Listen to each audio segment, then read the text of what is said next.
이렇게 여러분들이 모이셔서 귀한 컨퍼런스를 하시는 거 너무 감사하고 또 축하를 드립니다. 저의 제목은 이렇습니다. 온전한 연결. 나는 온전히 연결되어져 있는가라는 제목입니다. 나는 온전히 연결되어져 있는가? 2021년도 통계청이 2020년 통계로 보는 1인 가구를 발표했습니다. 이 보고서에 따르면은 2020년 1인 가구는 664만 가구로 이야기하면서 전체 가구의 이제 32% 정도를 차지를 하는 거예요. 전체 가구 중 사실 가장 큰 비중입니다. 이제 여러 매스컴에 이게 보도가 됐고요. 또 다른 통계가 있는데 이 통계는 2021년 10월자 서울경제신문에 실렸고 여러 매스컴에 실렸는데 행정안전부 주민등록 통계입니다. 주민등록 기준 1인 가구가 전체 가구에서 차지하는 비중이 사상 처음으로 40%를 돌파했다라고 보고를 했습니다. 이제 사진 보시면은 주민등록상 인구가 지난해 연간 기준 처음으로 줄어든 이후 감소세가 이어지고 있다라고 이야기하고 전체 인구 중에 60대 이상 인구 비중이 늘면서 고령화 추세도 지속되고 있다. 이런 이제 암울한 전망인데요. 통계를 보시면은 1인 가구가 930만, 좀 아까 전에 그래프예요. 1인 가구가 936만, 전체의 2,300만 가구 중에서 40%를 차지했다라고 이야기합니다. 그리고 2인 가구가 23%, 4인 이상 가구가 19%, 3인 가구가 17%. 이게 무슨 이야기냐면 과거 가족의 표준이었던 4인 인구 가구 비중이 2016년 말 기준 25%에서 지속적으로 계속 감소를 해서 20% 아래로 떨어졌다는 이야기입니다. 통계청은 1인 가구가 32%다. 그 다음에 행정안전부는 40%를 넘어섰다. 이게 다소 이제 한 170만 정도 차이가 있는데 왜 이런 차이가 나는지 모르겠습니다. 그런데 어쨌든 중요한 게 뭐냐면 지금 우리나라 전체 인구 중에서 1인 가구가 차지하는 비중이 32%든지 40%든지 가장 많다는 이야기입니다. 그리고 최근 5년 동안 이 숫자가 점점 더 올라가고 있다는 이야기입니다. 그러니까 통계를 보면 핵 가족화 시대를 넘어서서 1인 인구가 점차 늘고 사실상 가장 큰 비중을 차지하고 있다는 데는 모두가 다 동의할 수밖에 없는 거예요. 저희가 이제 현대 사회를 일컬어서 개인주의 사회다 이런 이야기를 한 적이 오래됐습니다. 핵가족화되었다 이런 이야기를 한 적이 오래됐습니다. 이거는 이제 전 사회적인 경제적인 여파로 인한 현상이기도 합니다. 우리나라에서도 이런 그 현상을 갖게 된 이유 중에 하나는 경제적으로 감당을 할 수 없기 때문에 이제 결혼 연령이 점점 늦어지는 거 혹은 결혼을 하지 않는 거 이런 여파도 있죠. 근데 또 한 가지 우리가 간과하지 말아야 되는 그리스도인으로서 한 가지 그 트렌드가 뭐냐면 남에게 속박되기 싫어하는 문화적인 트렌드가 있다라는 것입니다. 통계청의 이런 자료를 보도하면서 한 유력한 경제 일간지에서 이런 기사 제목을 올렸습니다. 그 뭐냐면 외로운 한국인 1인 인구 가구가 더 늘다 이런 제목입니다. 외로운 한국인. 제가 이 타이틀에 좀 주목을 했습니다. 외로운 한국인. 개인주의를 선호하는데 외롭다. 속박되기 싫은데 개인주의를 선호한다. 그러면서 외롭다. 이게 뭔가 이제 앞뒤가 안 맞는 그런 그 단어들이죠. 팬데믹 전염병 상황에서 이게 더욱더 가속화가 됐습니다. 코로나 전염병 시대 다양한 어려움들을 겪는 수많은 사람들이 가장 흔하게 내뱉은 단어가 있다면은 이런 단어들입니다. 답답함. 두 번째 단어는 외로움. 그리고 두려움이었습니다. 답답함, 외로움, 두려움. 특별히 고난이 닥쳤을 때 그걸 함께 할 수 있는 친밀한 공동체, 작고 친밀하고 이런 공동체를 찾는 사람들이 더 늘어가고 있습니다. 혼자 하기 때문에 답답하고 더 외롭고 고독하고 두려운 마음들이 드는 거죠. 그러니까 속박이 싫어서 공동체를 거부하는 현대인들이 자유와 개인주의를 택하긴 했지만은 더욱 커진 외로움을 해결하기 위해서 대안적 공동체를 찾는다라는 굉장히 역설적인 이야기입니다. 이거는 사실은 영적인 공동체인 교회가 이 트렌드를 간파를 해야 되는 거죠. 미국에 있을 때 제가 젊은 세대들의 취향에 대해서 연구를 해본 적이 있습니다. 미국의 문화라는 거는 사실 스타벅스나 애플이나 나이키 문화를 이해하지 않고서는 미국 문화를 이해하는 데 실패합니다. 뭐 이 세 가지 제품을 제가 선전을 하려고 하는 것도 아니고요. 이 세 가지 제품을 제가 좋아하는 것도 아닙니다. 왜냐하면 저는 커피를 마시지도 않고요. 두 번째로 저는 늘 한국 그 제품을 사서 썼기 때문에 애플을 한 번도 손에 쥐어본 적이 없습니다. 그래서 오해하지 마시고요. 이런 질문이에요. 왜 요즘 젊은 세대들은 도서관이나 이런 데 가서 공부를 해야 하고 조용한 데서 공부를 해야지 집중을 할 수 있잖아요. 근데 도서관에서 공부하거나 조용한 집에서 책을 읽지 않고 스타벅스 매장에 나가서 시끄러운 곳에서 공부를 하는가? 사실 시끄러운 건데 다 이제 이 그 이어폰 꽂고 거기 집중해서 또 하잖아요. 또 질문은 무엇이든지 온라인으로 구매를 하는 젊은 세대들은 왜 사람들이 북적거리는 애플 매장에 직접 나가서 물건을 고를까요? 저 사진은 좀 사람들이 없지만 제가 미국에 있었을 때 이제 일부러 가보는 거예요. 저희 애들은 애플을 좋아하니까. 가면은요, 발 디딜 틈 없이 신상품이 나오면 저희가 꽉 차버립니다. 근데 사실 신세대들은 집에서 다 오다하는 세대들이잖아요. 왜 이런 현상들이 일어날까? 이건 이야기하고 있는 바가 있습니다. 현대사회는 어느 시대보다도 개인주의를 추구하면서도 동시에 어느 시대보다도 가장 애타게 관계성을 그리워하는 시대라는 것을 저는 이 두 그림이 반증해 준다라고 말씀드리고 싶습니다. 현대 젊은이들이 가장 두려워하는 것 중에 하나가 뭐냐면, 저 개인적으로는 이게 첫 번째라고 생각을 하는데요. 어떤 형태든지 관계가 단절되는 것에 대한 두려움이 있습니다.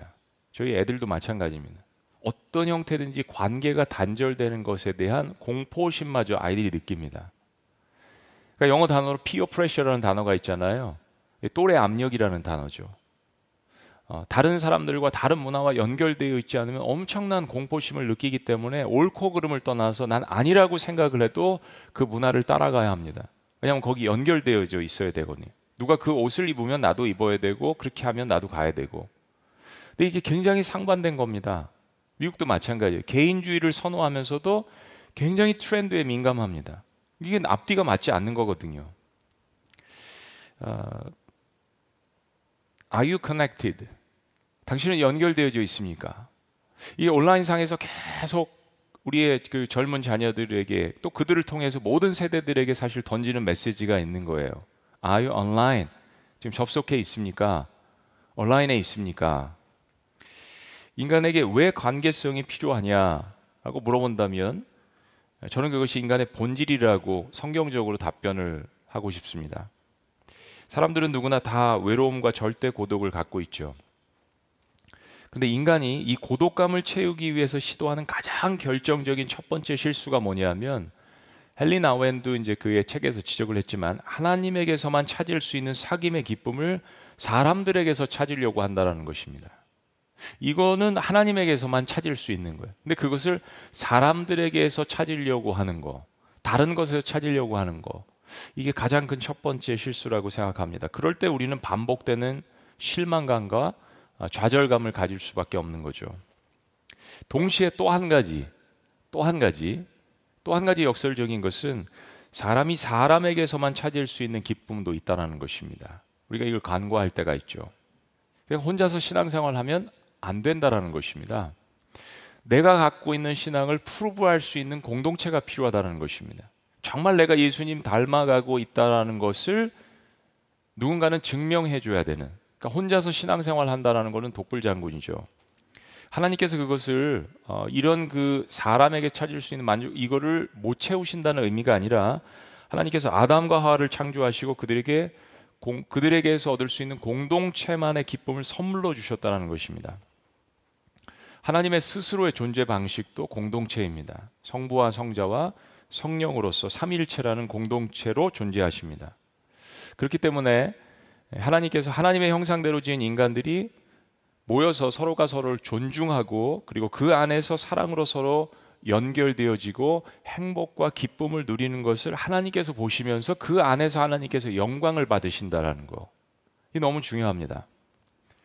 그러니까 그러니까 하나님께서 인간을 바라보실 때 이 두 가지의 사귐을 너무나도 중요하게 보신다는 이야기입니다. 하나님만이 채워줄 수 있는 그 신과의 사귐의 기쁨, 그리고 그것이 확장된 가족 공동체와 교회 공동체 안에서 누리는 기쁨, 그러니까 이 두 가지가 우리의 관계성에 건강한 균형을 가져다 준다는 것입니다. 참 신기한 게도 십자가는 이 수직적인 하나님과의 나 홀로의 하나님과의 독대하는 이 관계와 그리고 수평적인 사람들과의 하는 이 관계에 대해서 어떤 상징보다도 우리들에게 귀하게 강조하는 그러한 상징이라고 생각을 합니다. 그러니까 공동체를 연구하는 모든 사람들에게 이 두 종류의 관계성에 대한 분명한 이해와 확신이 우리에게 필요합니다. 신과 사귀는 이 기쁨과 그리고 신과 사귄 이 기쁨을 사람들과 같이 함께 나누면서 또 그 안에서 내 삶이 증명되어지고 함께 자라는 이 두 가지에 대한 확신, 성경적인 이해, 이게 너무 중요하다고 생각합니다. 팬데믹 상황에서 우리가 함께 하고 있는 모든 관계성과 이 공동체가 시험대에 올랐습니다. 우리는 팬데믹 상황에서 여러 형태의 공동체들이 단절되어지는 것을 피부로 경험을 합니다. 팬데믹이 막 닥치니까 작든 크든 세상의 모든 공동체들이 다 시험대에 올랐습니다. 직장이든 아니면 기업이든 학교든 문화예술계든 체육계든 모든 공동체가 이 고난이라는 것을 통해서 진위성 또 이 진정성이 흔들렸습니다. 그러면서 동시에 이게 내가 속했던 공동체가 정말 중요하구나, 그 공동체에 대한 소중함이 인식되기 시작했습니다. 특별히 매주 예배를 중심으로 주일 현장을 엄격하게 지키는 우리 교회 공동체, 우리 교회 공동체들은 지극히 제한된 인원 때문에 예배를 드리면서 너무 당황하기 시작했습니다. 우리는 우리 시대에 지나간 100년 동안 이런 것들을 경험해 본 적이 없어요. 이렇게 광범위하게 깊숙하게 또 오랫동안 거의 2년, 지금도 그런 영향력이 있지만요, 2년 가까이 돌아오지 않는 성도들이 있잖아요. 지금 다 거리 이 하는 것들 다 없어지긴 했지만은 여전히 돌아오지 않는 성도들이 있습니다. 동시에 이런 팬데믹 상황 가운데에서 4인 이상 집합 금지 이런 것들 때문에 소그룹 인원도 제한되고 교회 여러 그 형태의 소그룹 모임도 타격을 받기 시작했습니다. 저희 지구촌 교회 역시 이런 것 때문에 굉장히 당황하기 시작했습니다. 그런데 교회는 참 신비하고 오묘한 존재라는 겁니다. 교회는 너무 신비하고 오묘한 존재. 다 무너질 것 같았던 상황에서 교회가 특별히 극소수의 인원으로 모일지라도 이 소그룹 모임을 통해서 다시 살아나기 시작했습니다. 가상공간 모임을 하기 시작한 거죠. 줌도 하고 듀오도 하고, 심지어 이제 연세 드신 분들은 카톡 그룹방에서 막 처음에 그랬잖아요. 막 대화하기 시작하시고, 저희 교회 같은 경우는 연세 드신 분들이 이제 젊은 청년들에게 그런 이벤트를 해가지고 가셔서 어떻게 하면 이 줌을 할 수 있는지 막 배우고 그런 시간들을 저희들이 가졌습니다. 영적으로 살아남기 위해서, 친밀감을 다시 회복하기 위해서 막 영적으로 안간힘을 쓰는 그런 그 장면들을 많이 봤어요. 또 대면으로 이렇게 6명, 8명씩 못 모이니까 그룹을 쪼개서 마이크로 스몰 그룹을 하는 거죠. 3명, 4명, 법에 저촉되지 않는 한도 내에서 그 명맥을 이어갔습니다. 21세기에 최첨단 시대, 현대, 전 세계에 있는 모든 기독교 공동체에게 이 상황은 정말 엄청난 도전이었습니다. 지금도 여전히 도전이지만요, 앞으로 주기적으로 이 팬데믹이 올 것을 예상한다면 이건 계속된 도전일 것임을 저희들이 기억해야 됩니다. 그럼에도 불구하고 한 가지 소망적인 현상이 뭐냐면, 사람들은 이 전염병이라는 극한 절망 가운데 더욱더 관계성을 갈망하기 시작했다는 것입니다. 처음엔 절망, 두려움, 그러면서 이 친밀함에 대한 관계성을 굉장히 갈망하기 시작했다는 것입니다. 친밀함을 그리워하고 현장을 그리워하는 그 목마름을 사람들이 다시 갖기 시작했다는 것입니다. 우리가 이렇게 많이 모여가지고 대면 예배를 했을 때 과연 한 영혼에 대한 소중함, 혹은 정말 이것이 나에게 필요한 것인가, 그냥 기계적으로 습관적으로 종교인으로서, 아니면 내가 모태신앙이기 때문에 아마 그런 갈망함과 정말 영적으로 타는 그 목마름, 사람들을 만나는 거, 교제하는 거, 이런 것들을 많이 느끼지 못했을 수도 있었을 것 같아요. 그러나 팬데믹 상황에서 우리 모든 것들이 upside down, 위에서부터 아래까지 완전히 뒤집어지는 그런 경험을 하면서 다시 친밀감을 그리워하기 시작합니다. 얼마나 예배를 함께 모여서 하는 그 예배를 저희들이 사모했었어요. 교회 공동체가 팬데믹으로 인해서 심각한 타격을 입은 것은 사실이지만 하나님께서는 God is in control, 이 모든 것들을 다 컨트롤하시는 그 하나님께서는 정말 색다른 새로운 일들을 하나님께서 준비하고 계셨다라는 것을 저희들이 느끼고 있는 거죠. 자, 우리에게 이것은 초대교회의 원형을 회복하고 온전한 성경적인 공동체성을 회복하는 절호의 기회라고 저는 확신합니다. 이제 저희 교회는 이름이 목장입니다. 제가 예전에 미국에서 개척을 했었을 때는 그냥 예마공, 예수마을 공동체라고 이야기했습니다. 저는 이제 마을 모임, 셀그룹 리더는 이장이라고 그렇게 불렀고요. 다양한 소그룹의 이름이 있죠. 순 모임도 있고 D12, G12, 다락방, 셀, 여러 모양의 그 교회의 어떤 그 DNA에 맞게 그러한 여러 모양의 소그룹 형태가 있지만은 이 모든 소그룹의 이름들은 각자 교회 특성과 맞게 이름을 사실 지은 거죠. 그리고 그 원형은 저는 성경적으로 12제자 비전이라고 믿습니다. 이 모든 원형은 그냥 어떤 한 시대의 셀그룹이 트렌드가 아니라 주님께서 우리에게 2000년 전 가르쳐 주신 12제자 비전에 있다고 믿습니다. 팬데믹 기간에 대부분의 설문조사에서 가장 많이 주요하게 언급된 부분은 소그룹 모임이었습니다. 하트폴드 종교 리서치도 있었고요. 또 목회 데이터 연구소에서 아까 말씀드린 저희 교회와 함께 리서치한 것도 있고요. 또 탐레이너 그룹에서 연구한 것도 있고요. 수많은 그러한 그 리서치, 다수의 리서치 기관들의 조사에 의하면 기독교인들은 팬데믹 기간 동안에 자신의 신앙생활에 영향을 준 가장 중요한 요소를 뭐라고 뽑습니까? 대부분의 1위를 차지한 것이 어떤 다른 것이 아닌 소그룹이었습니다. 전에는 사실 1위를 늘 차지했던 게 뭐냐면 담임 목사의 설교였습니다. 교회 시스템이었습니다. 프로그램이었습니다. 제자훈련. 그런데 최근에 코로나 팬데믹이 닥치기 전부터 특별히 하트폴드 리서치 그 기관에서 연구한 것도 사실은 이 트렌드가 첫 번째로 소그룹이었는데 팬데믹이 닥치면서 특별히 이 중간에 리서치한 모든 해답들은 내 신앙의 생활에 가장 많이 영향을 준 것은 소그룹이라는 답변이 절대 다수였습니다.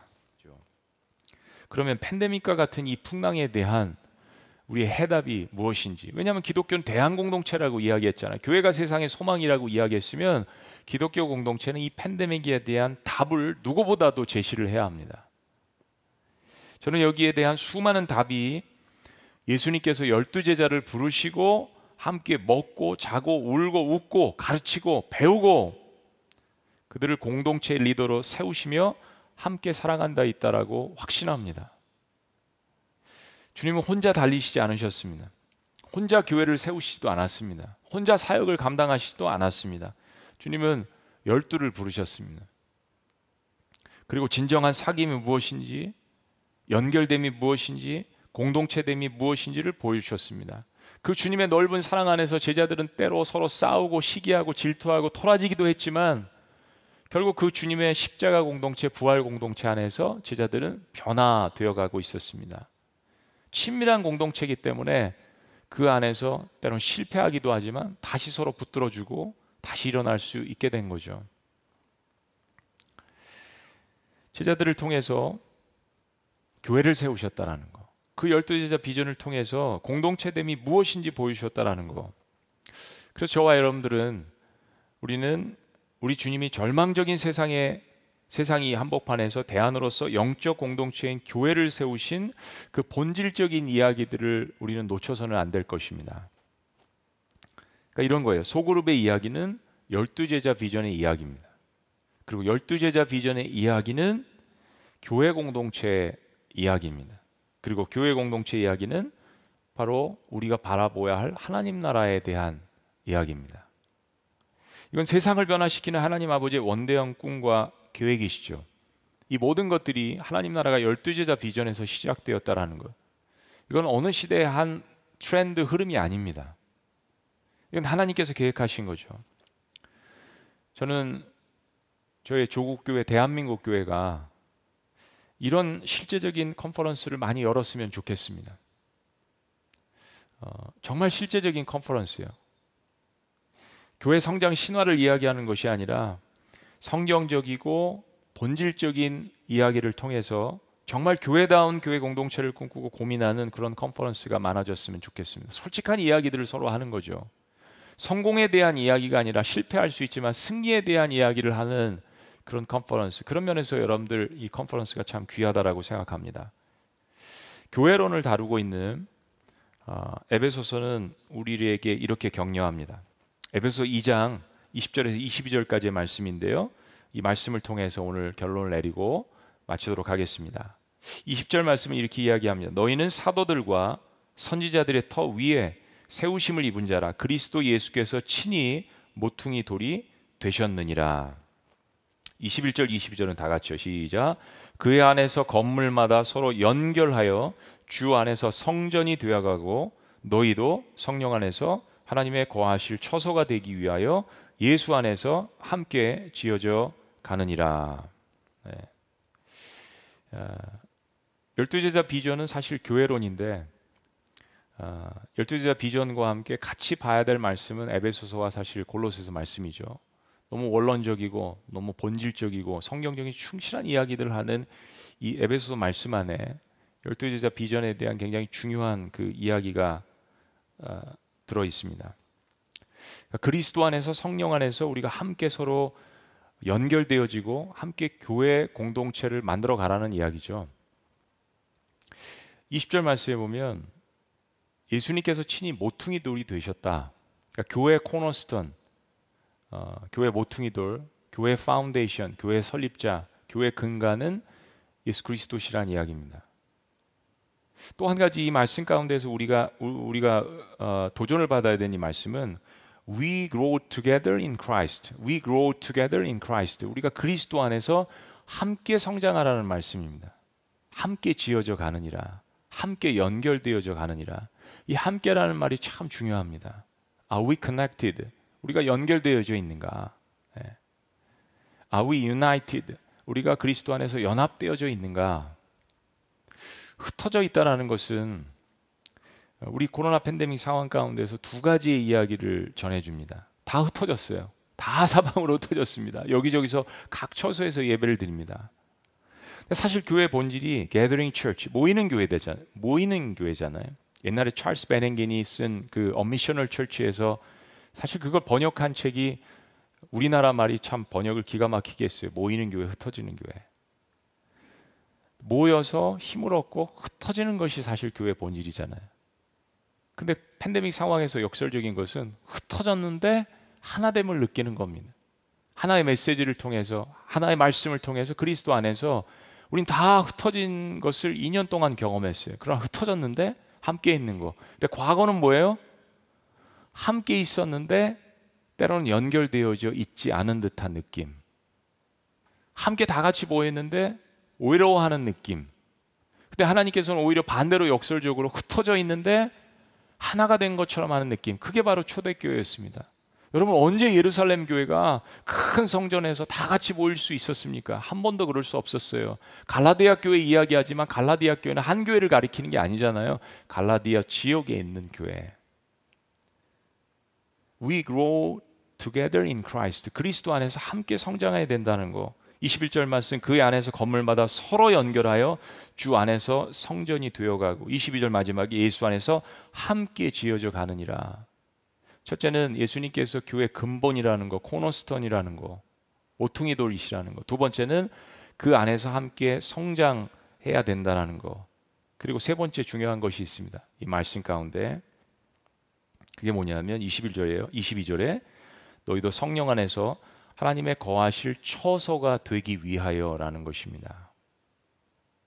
그러니까 우리가 예수 그리스도를 중심으로 함께 모일 때, 그리고 그리스도 안에서 함께 우리가 성장하고 지어져 갈 때 비로소 하나님께서 우리의 예배 가운데, 각자 성도들의 삶 가운데, 교회 가운데 거하신다라는 이야기입니다. 이건 바이포컬, 굉장히 이중적인 의미가 있죠. 우리 처음에 교회를 시작할 때 성령 안에서, 예수님 안에서 합니다. 예수님 안에 거하지 않는 사람이 어떻게 그리스도인이 되고 교회를 세울 수 있겠어요? 그러나 그것이 강력한 성령의 역사와 강력한 하나님의 역사가 일어나는 것은 거듭되게 계속해서 예수 그리스도께서 교회의 주인이 되어 주시고, 두 번째로 그 안에서 서로가 함께 연결되어져서 성장을 할 때 하나님께서는 다시 한번 거기에 강력한 부흥의 역사를 부어주신다는 거죠. 성령 안에서 하나님의 거하실 처소가 되기 위해서 그때 각 사람 마음속에 마치 마가의 다락방처럼, 그리고 함께 그룹으로서 하나님께서 성령의 역사를 우리에게 부어주신다는 것입니다. 너무나도 중요한 소그룹의 비밀입니다. 12제자 비전의 비밀입니다.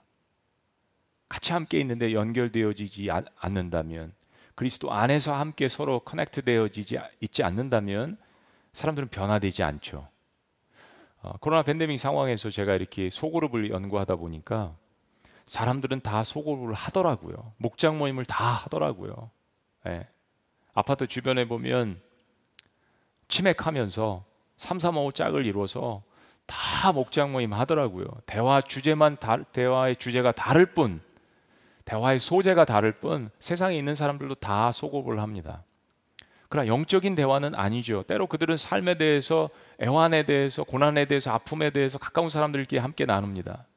그러나 이것을 치유할 수 있는 것이 그리스도 안에 있을 때, 성령 안에 있을 때만 할 수 있다는 거, 예수님께서 우리에게 보여주신 12제자 비전입니다. 정말 부족한 사람들을 부르셔서, 그러한 어부들을 부르셔서, 어떻게 보면 세상의 기준보다 조금 낮은 사람들을 부르셔서 그들을 통해서 교회를 세우시고, 교회 공동체를 세우시고, 그리고 그 교회 공동체를 통하여서 하나님 나라의 원대한 꿈을 주님께서 꾸셨다면 정말 우리들에게는 이것은 가슴 뛰는 공동체가 되는 것이죠.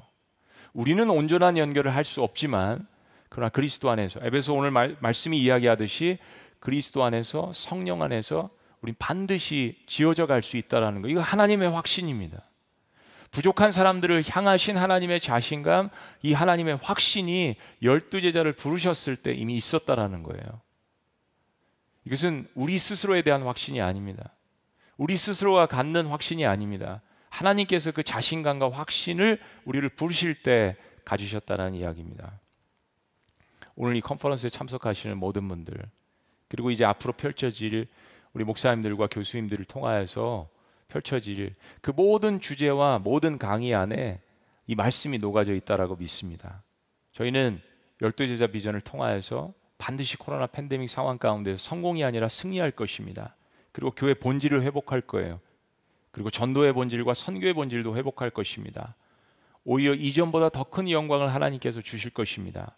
더 강하고 든든하고 온전하게 연결되어져 있는 교회 공동체야말로 이 세상의 어떤 고난과 어떠한 팬데믹 상황에서도 끈질기게, 단순히 살아남는 것이 아니라 끈질기게 복음을 증거하고 사람들에게 소망을 제시할 수 있는 그러한 하나님께서 세우신 공동체가 되시기를 주의 이름으로 축복합니다. 그 온전한 연결이 여러분들 모두에게 있기를 다시 한번 주의 이름으로 축복합니다. 감사합니다. 사랑합니다.